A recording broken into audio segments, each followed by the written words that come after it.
My name is Simon Kudryavtsev. I'm the audio director for The Division 2.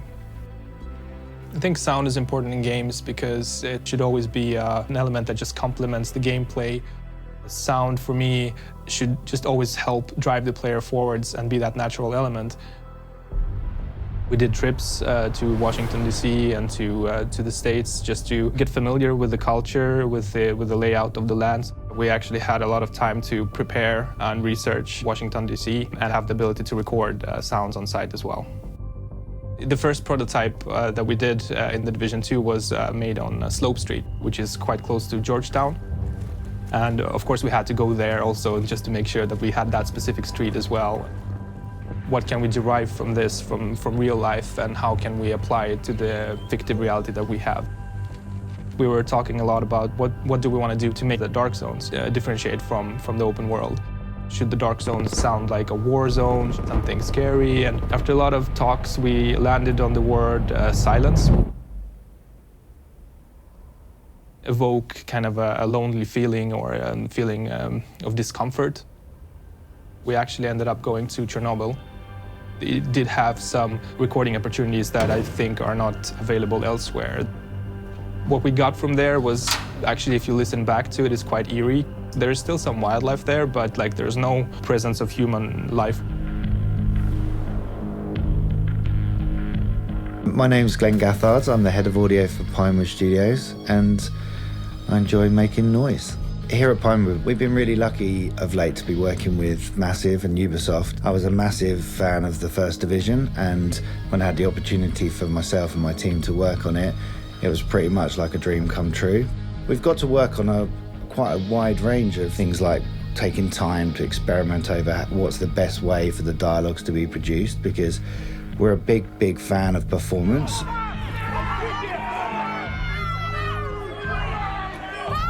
And whether that comes from Foley or whether that comes from the dialogues themselves, we really like that kind of organic process of allowing voice actors to be actors, allowing them to be physical. The gun shoot for The Division 2 was insane. The unique thing about the gun shoot was that we could monitor the guns live from inside a mix theatre whilst firing. And so then you're really creatively recording. It isn't just capturing. We're going that next step of finessing. Never been done before. Not that I'm aware of, anyway. And by far the most complicated technical setup we've ever done at the studios. Pinewood is a very interesting collaboration. What I wanted to do with the guns is to capture the more urban feel, the street reflections that happen when you fire a gun on a small street or a big street or square. So the way we collaborate right now is helping to bridge the gap between the games industry and the cinematics industry. My name is Ola Strand, and I'm the music director and composer on Division 2. Coming from the first game, I wanted to stick to the original vision of the scoring, how the music was done and how it was created.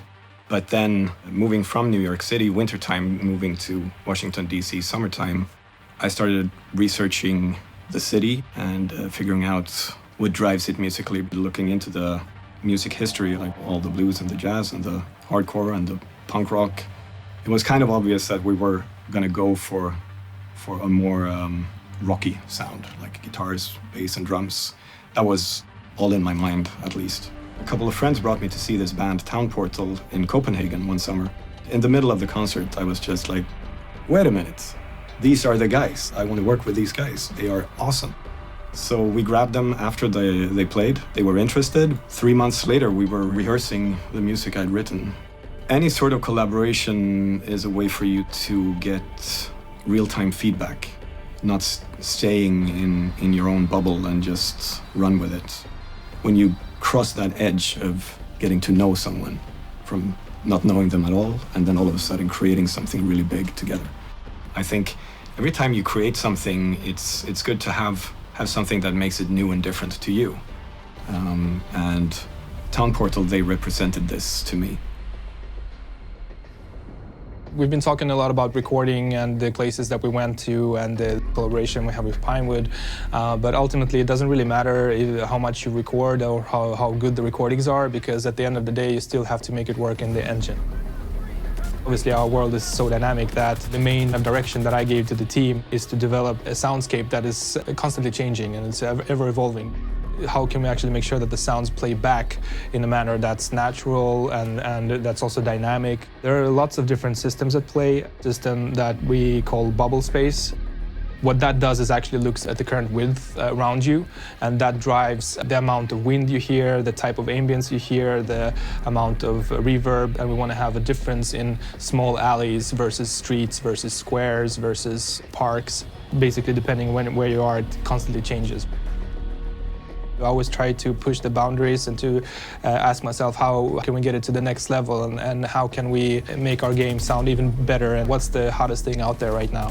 I was really interested in Dolby Atmos. I was intrigued by how we could use the Atmos to enhance the features that we have in our game. One of the interesting concepts is of course Dolby Atmos for headphones. Dolby Atmos for headphones work with any type of headphones, any type of stereo headsets, so the player will be able to experience a better perception of spatiality, so things that are surrounding the player will be perceived in a more natural way.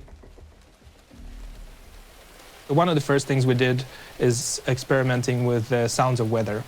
If we take rain as an example, to not only trigger the sound of rain when it rains, but also give it some depth by utilizing everything that we have around the player. That means that in our game, when it rains, we actually have a system that looks at the different props around you, if it's a car or if it's an umbrella or if it's a drain pipe. And when it rains, you'll be able to hear those props react in real time, positioned in 3D space. And I think that just gives a nice depth to the weather sound.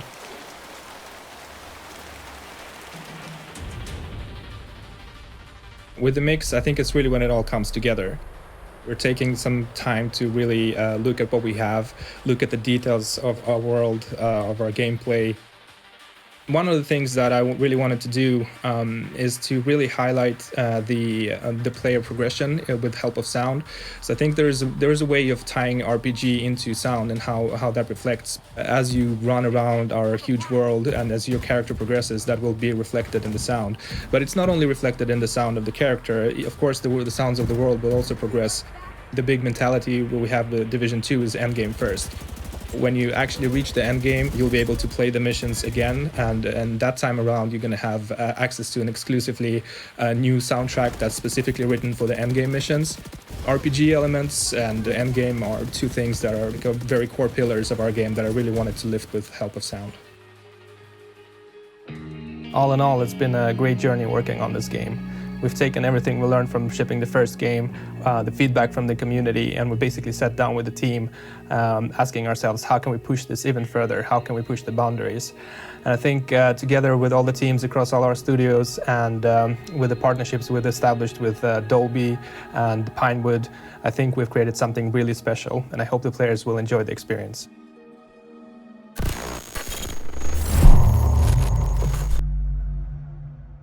Играйте на Xbox One.